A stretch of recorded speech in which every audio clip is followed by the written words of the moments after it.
সুপ্রিয় শিক্ষার্থীবৃন্দ, আসসালামু আলাইকুম। বঙ্গবন্ধু শেখ মুজিব একাডেমি কর্তৃক পরিচালিত অনলাইন ক্লাসের পক্ষ থেকে তোমাদের সবাইকে শুভেচ্ছা ও স্বাগতম।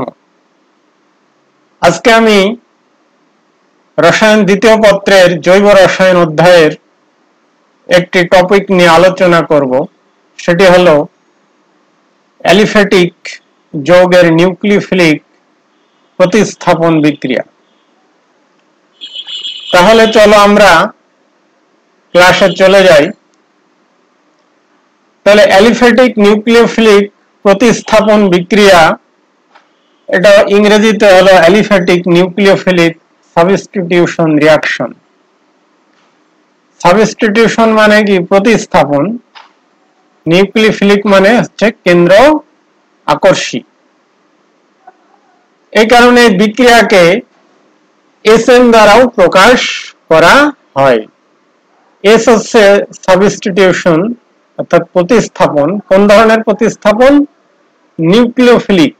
এজন্য মূল বিক্রিয়াটা কোন ধরনের? এটা হলো প্রতিস্থাপন বিক্রিয়া। কোন ধরনের প্রতিস্থাপন?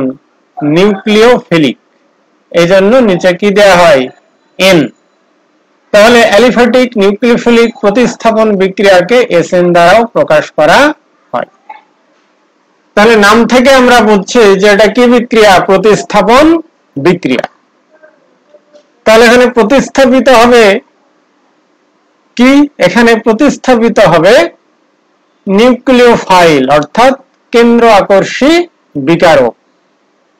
এখানে একটি যৌগ দেয়া আছে, এটা CH3Br অর্থাৎ মিথাইল ব্রোমাইড।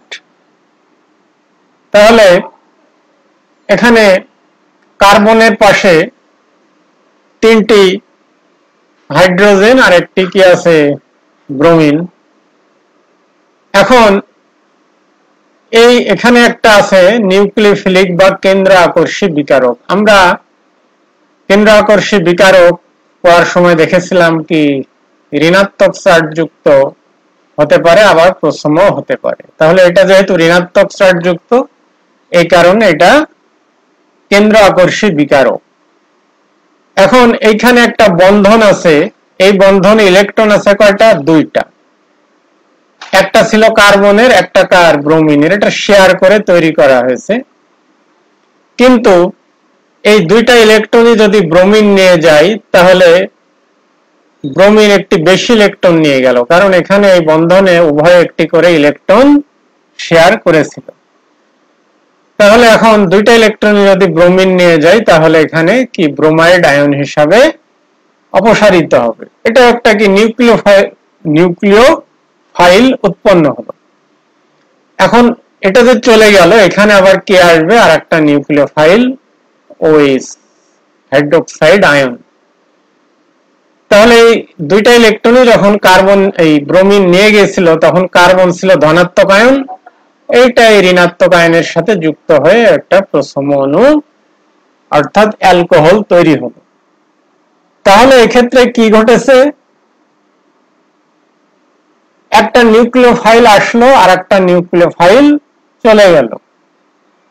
তাহলে এটা কি বিক্রিয়া? প্রতিস্থাপন বিক্রিয়া। কোন ধরনের প্রতিস্থাপন? নিউক্লিওফিলিক প্রতিস্থাপন বিক্রিয়া। কারণ এখানে নিউক্লিওফাইলের আদান প্রদান ঘটলো। একটা নিউক্লিওফাইল চলে গেল আর একটা নিউক্লিওফাইল যুক্ত হলো। এখন এই অ্যালিফ্যাটিক নিউক্লিওফিলিক প্রতিস্থাপন বিক্রিয়া দুই ভাগে বিভক্ত। একটি হলো একাণবিক নিউক্লিওফিলিক প্রতিস্থাপন বিক্রিয়া, আর একটা হলো দ্বিআণবিক নিউক্লিওফিলিক প্রতিস্থাপন বিক্রিয়া। এখন একাণবিক আর দ্বিআণবিকের ভিতরে পার্থক্য কি? এখানে আমি একাণবিককে প্রকাশ করেছি SN1, দ্বিআণবিককে SN2। এখন একটা বিক্রিয়া আমরা যে দেখি এক লাইনে লেখা থাকে, আসলে এই বিক্রিয়াটা এক ধাপে ঘটে না। কোন কোন বিক্রিয়া দুই ধাপে, কোন কোন তিন ধাপে, আবার কোন কোন এক ধাপেও ঘটতে পারে, কিন্তু একের অধিক ধাপেও অনেক বিক্রিয়া সংগঠিত হয়। তো যখন একাধিক ধাপ থাকে, তখন বিক্রিয়াটি কোন ধাপের উপর নির্ভর করে, সেটাই হলো সেই বিক্রিয়ার হার নির্ধারণী ধাপ। এখন সে হার নির্ধারণী ধাপে যদি একটি মাত্র বিকারক থাকে, অর্থাৎ বিক্রিয়ক থাকে, তখন সেই বিক্রিয়াটাকে বলা হয় কি নিউক্লিওফিলিক প্রতিস্থাপন বিক্রিয়া। আবার না, একানবিক নিউক্লিওফিলিক প্রতিস্থাপন বিক্রিয়া। আবার কোন নিউক্লিওফিলিক প্রতিস্থাপন বিক্রিয়ার হার নির্ধারণী ধাপে যদি দুইটি বিক্রিয়ক থাকে, তাহলে সেই বিক্রিয়াটিকে বলা হয় দ্বিআণবিক নিউক্লিওফিলিক প্রতিস্থাপন বিক্রিয়া। আজকে আমি একানবিক নিউক্লিওফিলিক প্রতিস্থাপন বিক্রিয়ার ক্রিয়া কৌশল নিয়ে আলোচনা করব। এখানে একটি বিক্রিয়ার দুইটি ধাপ দেওয়া আছে,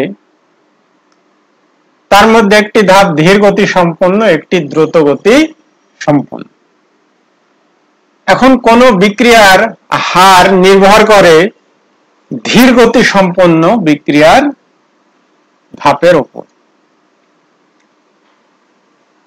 তাহলে এখন এখানে আমরা দেখছি প্রথম বিক্রিয়ার প্রথম ধাপটি হলো ধীর গতি সম্পন্ন। তো এই ধাপে কয়টি বিক্রিয়ক জড়িত? একটি বিক্রিয়কই এই ধাপে জড়িত। এই যে বিক্রিয়কটি, একটা বিক্রিয়ক এখানে আছে, কিন্তু এই ধাপটি কয়টি বিক্রিয়ক? এখানে একটা বিক্রিয়ক আছে, এখানে একটা বিক্রিয়ক আছে, কিন্তু বিক্রিয়ার হার নির্ধারণী ধাপ কোনটা? যেটা ধীর গতি সম্পন্ন। তাহলে এই ধাপে কয়টা বিক্রিয়ক জড়িত আছে? একটা বিক্রিয়ক। এই জন্য এই বিক্রিয়াটিকে বলা হয় একানবিক নিউক্লিওফিলিক প্রতিস্থাপন বিক্রিয়া।